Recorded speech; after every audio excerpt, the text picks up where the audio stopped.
क्या आपने भी घंटों मेहनत करके फ़ोटो में कोई थंबनेल या फिर कोई डिज़ाइन बनाया हो और बाद में आप उसे एडिट नहीं कर पा रहे हो या फिर सेव एज़ पीडीएफ या फिर सेव स्मार्ट ऑब्जेक्ट में आप बहुत ज़्यादा कन्फ्यूज़ हो कि कौन-सा ऑप्शन किसके लिए काम आता है? तो आज की वीडियो में हम आपके इसी कन्फ्यूज़न को दूर करेंगे और आपको बहुत ही सिंपल और आसान भाषा में बताएँगे कि कौन-सा ऑप्शन किसके लिए आपको इस्तेमाल करना है और इनमें क्या अंतर है। तो चलिए बिना टाइम वेस्ट किए स्टार्ट करते हैं हम अपनी आज की क्लास। तो चलिए स्टार्ट करते हैं हम अपनी आज की क्लास। जो हमारी पिछली क्लास थी उसमें हमने फाइल मेन्यू के इन 4 ऑप्शन को क्लियर किया था। अगर आपने वो क्लास नहीं देखी है तो प्लीज़ पहले वो क्लास देखिएगा, उसके बाद इस क्लास को देखिएगा ताकि आपको अच्छे से समझ में आ सके इनके हर ऑप्शन के बारे में। तो मैं इसका जो लिंक है वो अपने डिस्क्रिप्शन बॉक्स में डाल दूँगी, आप प्लीज़ इस क्लास को भी ज़रूर देखिएगा। आज की क्लास में हम बात करेंगे शेयर, जिसमें हम इमेज, पीएनजी, जेपीजी, पीएसडी और सेव एज़ पीएसडी और सेव स्मार्ट ऑब्जेक्ट के बारे में बात करेंगे। तो चलिए स्टार्ट करते हैं। देखिए मैंने एक थंबनेल, मान लीजिए ये एक थंबनेल है, ठीक है? तो आज इसी पे हम लोग एक समझने की कोशिश करेंगे कि शेयर ऑप्शन क्या काम करता है। ये है हमारा शेयर ऑप्शन, ठीक है? बहुत से लोगों का ये मानना है कि जो शेयर का मतलब है कि फाइल को कंप्यूटर में सेव करना, ठीक है? लेकिन ऐसा नहीं है। शेयर का मतलब है कि हमारी फाइल को फोटोपिया के सर्वर पर अपलोड करके उसका लिंक बनाना होता है, ठीक है? ये मैं आपको प्रैक्टिकली करके दिखाती हूँ, तब आपको बहुत अच्छे से समझ आ जाएगा।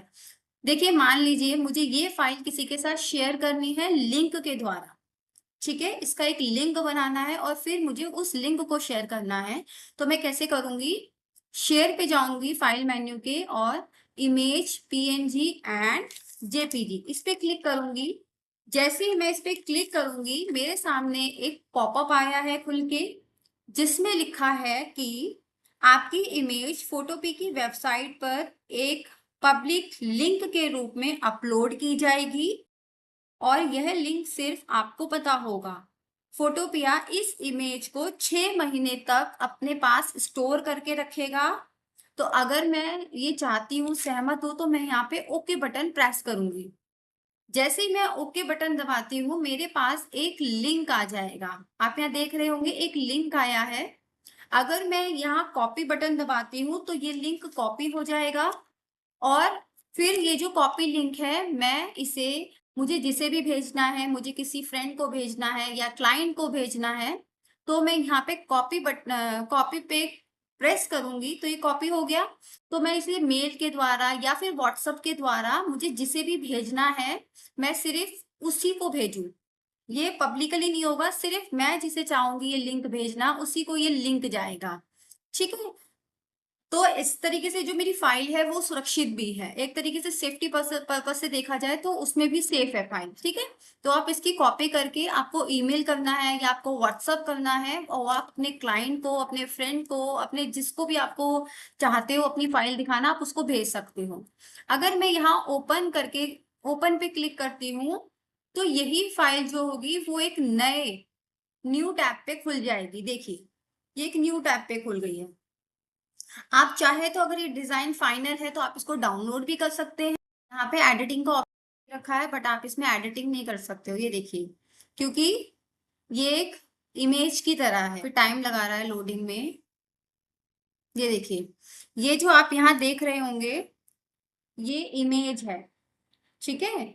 आपने यहाँ देखा होगा, मैं आपको दिखाती हूँ, यहाँ पे जब आपने देखा होगा फाइल में जब हम शेयर में गए तो इमेज लिखा है यहाँ पर, तो ये इमेज है, आप इसमें एडिटिंग नहीं कर सकते। आप ये फाइनल होगा तभी आप अपने क्लाइंट को इसको भेज सकते हो या जिसको भी आपको भेजना है तो भेज सकते हो। इसी तरीके से अब हम देखिए, अब जब हमारा जो दूसरा ऑप्शन है, दूसरे में क्या है, शेयर पीएसडी, इसमें क्या होगा, काम सेम ही करेगा। जैसे ही मैं पीएसडी पे क्लिक करूंगी तो यहाँ पर वही सेम आ रहा है, तो आप यहाँ पर ओके प्रेस करिए। जैसे ही मैंने ओके प्रेस की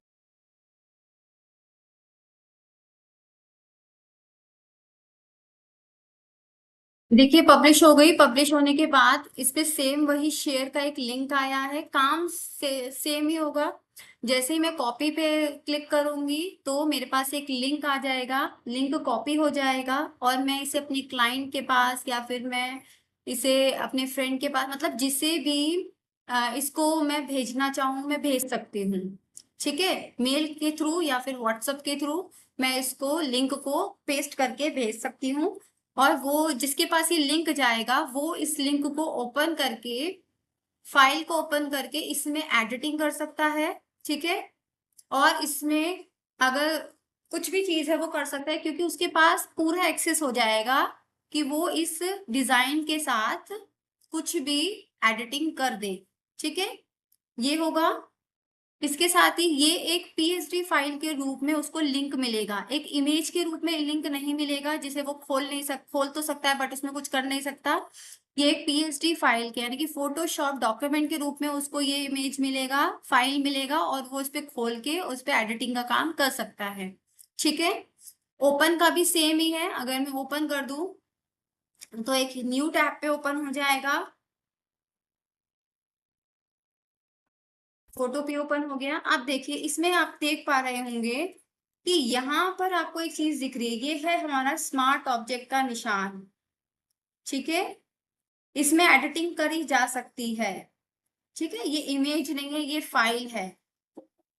इसमें जो जो हमने इफेक्ट डाले हैं, जो जो लेयर यूज करी है वो सब इसके अंदर इंक्लूड है। अगर मैं इसको क्लिक करके ओपन कर दूं तो देखिए इसमें जो जो इफेक्ट हैं, जो जो टेक्स्ट यूज करें, जो जो लेयर यूज करी वो सब चीज इसके अंदर है।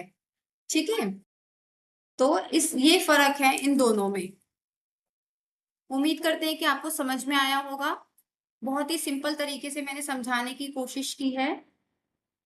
अब हम समझते हैं हमारा जो नेक्स्ट ऑप्शन है वो है सेव स्मार्ट ऑब्जेक्ट। ठीक है, सेव स्मार्ट ऑब्जेक्ट का जो यूज होता है वो स्मार्ट ऑब्जेक्ट के अंदर जो भी चेंजेस किए हैं उसे अपडेट करने के लिए किया जाता है। ठीक है, अब देखिए मान लीजिए एक छोटी सी बात मैं आपको ये करके दिखाती हूँ प्रैक्टिकली।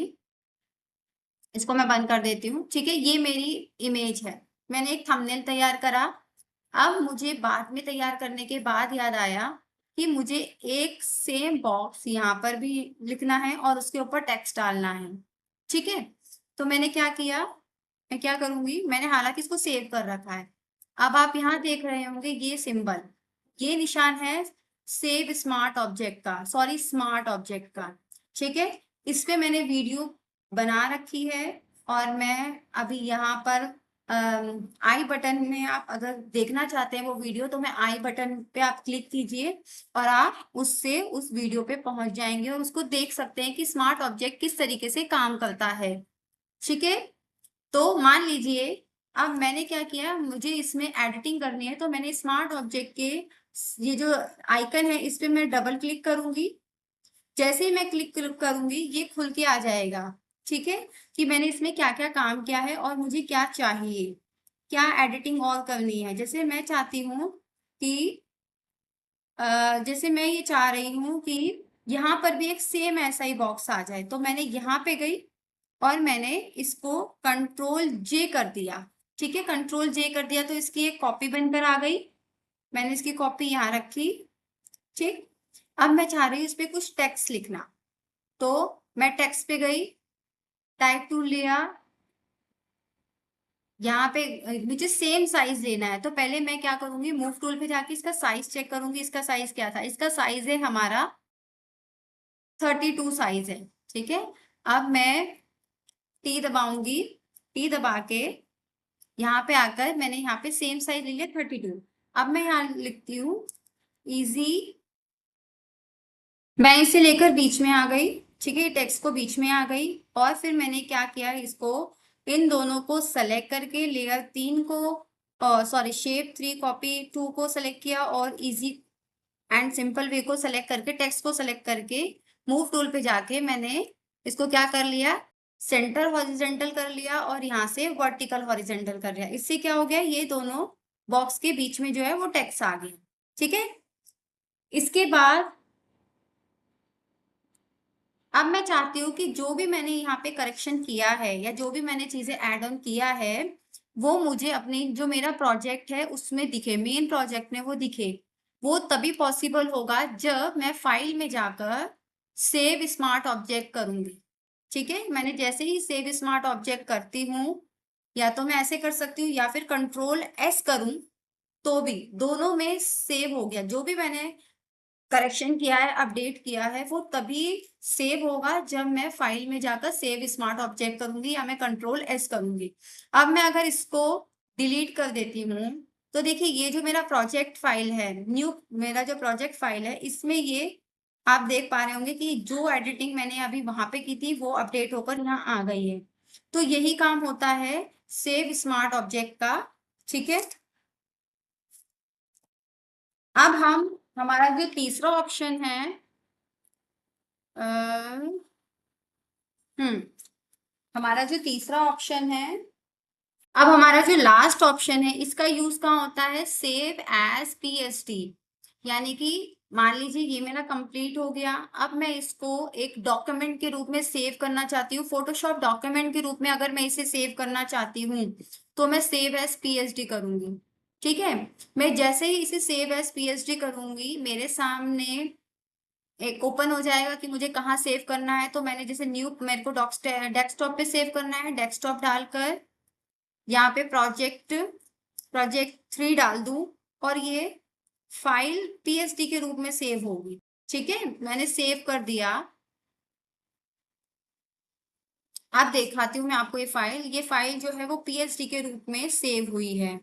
ठीक है, जैसे मैं यहाँ दिखा देती हूँ, ओपन में दिखा देती हूँ, ऐसे ही आपको सेव करा, ये देखिए न्यू प्रोजेक्ट 3। अगर मैं इसे ओपन करती हूँ तो ये पीएचडी डॉक्यूमेंट के रूप में सेव हुआ है। ये देखिए यहाँ क्या लिखा हुआ है, ये है ये फाइल। ठीक है, तो ये पीएचडी डॉक्यूमेंट में ये डिलीट कर देती हूँ, आप कंफ्यूज होंगे, ये एक पीएचडी डॉक्यूमेंट के रूप में इसमें सेव होती है। तो आप जितना भी फोटोशॉप में काम करेंगे ना, फोटोशॉप में काम करेंगे, तो आप जो अपनी फाइल है वो आपको क्या करना पड़ेगा, अपनी फाइल को सेव एज पीएचडी में सेव करना है आपको। ठीक है, आपको और किसी भी चीज में फाइल को सेव नहीं करना है। तो इसका एक ये काम है। ठीक है,